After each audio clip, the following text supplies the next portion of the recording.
to the third Miniature Heroes rambling video of wonderfulness. As you can see, we're actually doing quite well. 32 subscribers. Thank you all to the subscribers for subscribing to this and putting up with it. And over 150 views on my colour shift paint video. And believe it or not, people have actually been buying the paints as well. So I'm even more chuffed with that. Thank you again to Shane for the ident that you would have seen of this. I called it the indent before. But I have been reliably informed by Mr. Shane that it is actually an ident.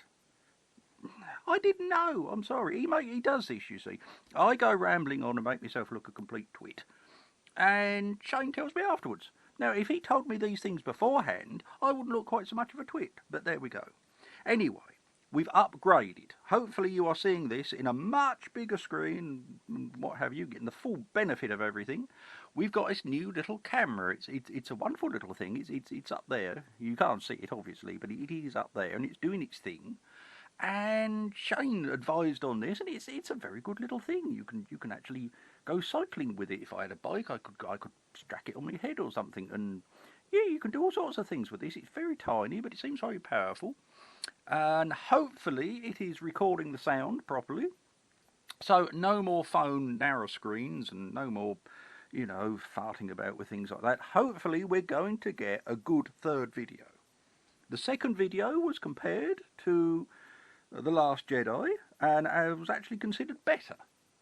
I'm not sure if that's a compliment or not, having seen the reviews of the thing, but there we go. That rounded off the trilogy of trilogies, didn't it? I don't think everyone was very happy about it, but there we go. Anyway, what are we going to do today, Fitchy? Well, I thought we'd do an unboxing. People always like to see unboxings and things. They're quite popular on YouTube. And with miniatures, in a lot of cases, you just see a product picture. And, you know, a nice painted miniature and what have you. And it does give you a bit of a false idea. Because what you get in the box, what you get in the blister, is not always, well, in fact it's never the same. For a start, it's not painted, it's not assembled. That throws a heck of a lot of people. Believe me, I get a lot of comments on the shop. Oh, my miniature's broke, the arms fell off. No, it's cast that way. I shall do a video probably further on down the series where I actually go through how the things are cast and how it all works together. But for today, I thought we'd start off with something nice and big and very fantasy-like. We'd have a look at a Reaper Bones dragon. There it is. Now you've seen it. This is, here we are. What does it say there? Kyphrixis, the Copperdragon. I mean, why can't it be called Smith? I mean, it's far easier to understand. But anyway, this is, I'm terrible at names, as Shane tells me. Apparently he's called Robert, but I've been calling him Shane all these years. But a Kyphrixis, the Copperdragon. And it's the original master was sculpted by Julie Guthrie, who is a fantastic sculptress. She's been in the industry for many, many years. She's worked for Railpath, Grenadier. She's worked for everybody, except I think, I don't think she's ever done anything for Games Workshop. But she is an absolute master of sculpting, and she's very good at dragons. She is very good at dragons. So we're going to have a look at this, and I'm going to hopefully put it together. I shall then use it for some more product photos, because there's only one photo of this that Reaper have done, and it's a great shame because it's a lovely dragon. Now, 77565, that's the code. I think this came out in Bones 3 Kickstarter. It's quite a nice large dragon. I mean, you know, it's quite nice. But anyway, when you order one, this is what turns up in the post. You get their largest blister pack, as you can see, there it is, and it's full of pieces. It's full of dragony pieces that need to be put together. So, I shall now open this. This particular one will be for sale at a reduced price in the bargain bin of the shop once I have used it for product things and what have you. I do like the dragon, but I'm not a great. To be fair, I've got loads of dragons I still haven't painted, and bits and pieces. So you know, there's a lot to do. But it will be for sale. as I say, apart from being used for this demonstration video, there won't be anything wrong with it. I won't have glued it or anything, because with bones like this, you can dry assemble quite easily, and that's one of the things I shall show you. So, we will now attempt to break in to the parcel. Now, try to do this as neatly as I can. I've got a craft knife. There's no expense spared on these videos, you know. Right, get in. Try and force your finger down. Oh, there goes all the value. Look at that, right. So this is what we get. We don't want the cardboard bit. And we'll tip that out on there so we can see. And these are the pieces. These are the pieces. So you come with a base. It's a nice scenic textured base. Bones in larger miniatures is actually very good. I'm not too fond of it in small miniatures because small sections are very bendy. I mean, you can see that. Look, you see how flexible that is. That does have advantages. Don't get me wrong, but there we go. So you got a base, nice textured base, which is rock, obviously. You see these indent holes. This is where you place your miniature. Now, this is the nice thing about bones over metal miniatures, is they come with these little keyways on. You see one there, one there. The wings have keyways, these parts here. And generally it should just slot together. Look at that, the leg's got a nice big keyway. And there's only one way round you can put it because of that little indent, you see. It matches that in there. It's rather nice. For those of us that have been faffing around with metal miniatures for since the beginning of time, it seems, this is quite a revelation because you don't get this with metal miniatures. You get little tabs left on things, you get little keyways cut into the actual miniature. The casting process seems to make a great mess of it. And so you're filing, you're cutting, you're doing all sorts of things. I mean, you've got a whole arsenal of equipment to put things together. And with these, hopefully, you ain't got to do too much. Now, look, there is something here. Now, can you see that? I shall bring it up to the camera. That is a casting pip, whatever. But it shouldn't be there. So, taking the craft knife, we will remove that. Get out. Because that is going to sort things up when we put the tail on. And, since we have it here, here is the tail, we will now... Oh, that's gone well. Get on there. Oh, it's that way round. Get it right, Fitch. There, you see? So now, already assembled. You've got a small line, really and truly, that's not a bad fit, actually. Which a little bit of the green putty that I do sell, that I've currently run out of, would fit in and sort that out. So, here's a back leg. There's not a lot of flash on this thing. I mean, cleaning the flash, look, there's a bit there. You can see that. I really ought to get a pointer for this. What shall I use? I shall use. What shall I use? There, I'll use the end of a brush. But yes, you see this little pipet here. That needs a little bit of cleaning. Filing these things doesn't work very well. Very sharp craft knife. And if you haven't got one, I do recommend you get one. The sharper the blade, strangely, the safer it is. A blunt blade, you put more pressure on. A sharp blade just cuts nicely, and as long as you use it carefully, you should come up with, you know, still quite a few fingers. I mean, look, I've still got 10 fingers after an awful long time of doing hobby things, so we'll pop that leg in there. He's got a front leg. I might be saying it's a he, it could be a she, I don't know. And now, you see, with all these legs together, just like that, we can, with a bit of crafty precision, you see, fit him in the base. Now there's the base. There we go. Aha! Look at that. Now that's the nice sort of... Oh, his tail's fell off. Now you're going to be awkward, aren't you? But that's a nice sort of, you know, three-fingered, three-legged stance. And he brings the fourth paw up for that. That's always nice. I think that's nice. It gives a nice sort of dynamism to the thing. And of course it leaves room for the tail to curl down there. You see? So that goes on there. So, head. There he is. That's the business end. That's what you want to see. Look, that's nice, isn't it? She does nice dragons. That goes on like that. So there you've got the basis for the dragon. There. I really ought to turn this. His tails fell off again. This is going to be awkward, isn't it? I can see this is going to be a pain. But anyway, there you go. You can get a sort of idea.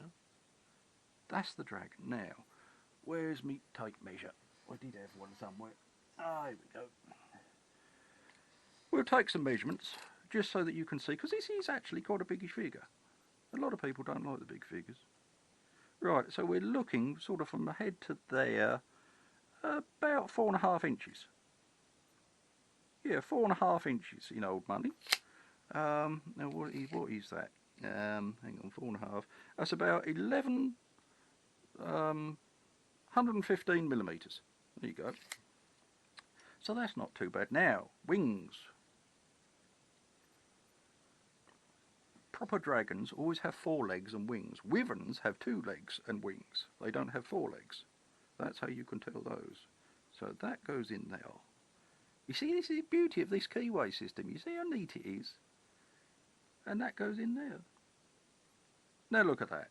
Now that's not too bad. Now, holding the tail, and with a bit of luck, hopefully you can get a bit of an idea that this is rather a nice piece to have on your tabletop. Oh dear. I'm going to be taking photos of this and putting it on the listing, because now I've opened it I might as well try and do as best I can with it. But it is actually quite nice, isn't it? I'm hoping you can see this. I do have a little sort of camera arrangement that I can sort of see bits and pieces on. And there you go. Now, okay, scale. Oh dear, he's all getting wobbly now. You see, normally you'd put a dab of super glue on these and then glue everything on. As you can see, even without super glue, it is holding together. With a metal miniature, you'd never be able to do this. It would just literally fall apart and what have you. There are some crack fillings to do, as you would expect. There is a bit of a crack here. You can see that there, a little bit on the arm. The head has been nicely sculpted, so you can't see too much there. But just generally bits and pieces. It's all part of the modelling thing. It is all part of what you would expect to do. So, height to top of wing. That's the highest part of the wing there, and that is coming in at just under 6 inches. That is 5 7/8, or if you want it in metric, it's 150 millimetres. That is to the very top of the thing, so it's 150 millimetres that way. Let's have a look this way. Sort of wingtip to wingtip, we are looking about 140, 150, depending on, you know, how bendy the wings are. And overall length, probably down there. I'd say probably about 140. Yeah. So I mean, if you work on about 150 mil cube, a 6-inch cube, that is about what this dragon fits in. And yeah, very nice he is too. Or I say she. How do you sex a dragon? That's never been a thing. I mean, either dragon comes with eggs, you assume it's a female, or it doesn't come with eggs, you assume it's male. But you don't know, it might just not have laid eggs. Who knows? I've never seen one in the real life. It is rather nice though, isn't it? I do like dragons. I've got quite a lot myself. Which I might explain and go about. They're all old stuff dragons. I mean, you know, the newest dragon I've got is the Heresy dragon, which you've probably seen on the video. And then that makes this thing look like a hatchling. But, you know, this is £18 and that was a lot dearer. And I had to wait 6 years for the Heresy dragon. This you can get a lot quicker. Hopefully Reaper's got a good stock of them. Anyway, there we go. So, that is Kyphrixis, which really should be called Smith, the Copperdragon from Reaper Miniatures. Retails, I think, £18.17, and this one will be in the bargain bin for a lot less once I've just finished taking photos and done some bits and pieces with it. I might even take a little revolving film on the turntable doobry and tack it on at the end of this video just so you can have a look. Now, for those who are, you know, sticking with this series, you have now reached, as Big Maud used to say down at the stuffing factory, all good things come to those who wait. This is a little special offer. Now, you've only reached this bit if you've actually looked this far, because apparently on the oh, what is it? oh, they call it, oh, the analytics, that's it. Yes, analytics. Yeah, you keep getting it mixed up with something else, which I can't say. But yeah, the analytics say that people are only been watching videos for about 3 or 4 minutes. I mean, you've all got very short attention spans, so this is a little, well, my little way of trying to draw you through to see the whole of the video, and also to engage you into the shop as well. Libby Cat, head of marketing, came up with this, and it's very clever. Then she is very clever herself. What I'm going to do for the next 5 days, this dragon, 577565 Kyphrixis Smith Copperdragon, will be on at half price in the shop. So if you want one, if you do like the look of this, and it is a nice dragon, and you want one, you will be able to buy it at 50% off the list price. So instead of £18.17, it will be £9 and 8.5p. Now that's a pretty good saving, you've got to admit, and you know, it's making me pretty ill trying to think about it. I mean, all that, but people are going to go mad for this. Look at it, loads of dragons. Anyway, that's going to be going on once I've uploaded this, once I've finished about with it, and I've hopefully got a new video editor as well. I just got to figure out how to work the thing, and yeah, you will be able to have a bargain. But the only way you will know about it is if you watch the video to the end. You see, crafty old Tim, getting you to fully appreciate all the rambling wonderfulness of this this amazing video. So there we go. Thank you for watching. If you would like to see another unboxing and, alright, possibly a special offer, it depends if Reaper have got them in stock, because like I say, they do run out of these things. But if there is something else that you would like to see, please leave a comment down in the commenty bits down at the bottom. And if you can share this video, that's always nice. If you can recommend it to your friends, if you still want them to be your friends, well, you know, that's always nice as well. Until then, I shall be about on the Facebook page. You can catch me at the shop. You can probably, you know, catch me just about anywhere, really, if you work hard enough at it, with a net and you know, probably handcuffs. But anyway, enough about that. I shall wander off now. I shall fashion this into a beautifully crafted video with the ident at the very front, and hopefully a spinning video of this at the very back. And, well, there we go. That'll be that. Thank you for watching, and I'll see you on the next one. Cheerio!